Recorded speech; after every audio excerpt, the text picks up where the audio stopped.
तुम्ही दिलेल्या माहितीची खातरजमा केली असता ती हवामान विभागाच्या IMD ताज्या अंदाजानुसार अचूक आहे। तुमच्या सूचनेनुसार ती खालीलप्रमाणे आहे। महाराष्ट्रात पावसाची शक्यता, हवामान विभागाचा इशारा।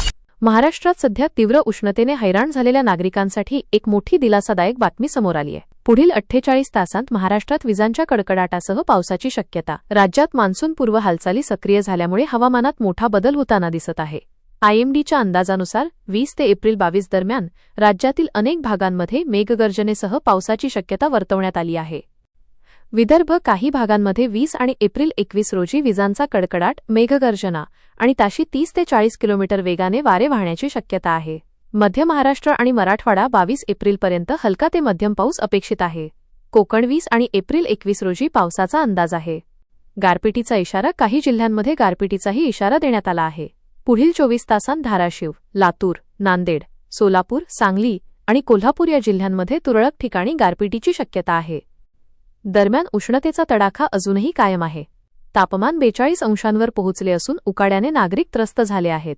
हवामान तज्ज्ञांच्या मते ही परिस्थिती एका हवामान प्रणालीच्या अचानक सक्रियतेमुळे निर्माण झाली आहे, ज्याचा सर्वाधिक प्रभाव 20 आणि एप्रिल 21 रोजी दिसून येणार आहे। संभाव्य पावसाचे पट्टे: पश्चिम महाराष्ट्रातील पुणे विभाग, मराठवाड्याचा दक्षिण भाग, छत्रपती संभाजीनगर परिसर, विदर्भातील अमरावती विभाग या भागांमध्ये चांगल्या पावसाची शक्यता वर्तवण्यात आली आहे। नागरिकांनी सावध राहण्याचे आवाहन करण्यात आले आहे। विजांच्या कडकडाटावेळी सुरक्षित ठिकाणी राहा आणि अनावश्यक बाहेर पडणे टाळा। अशाच ताज्या बातम्यांसाठी आमच्या चॅनलला लाईक, शेअर आणि सबस्क्राईब करायला विसरू नका।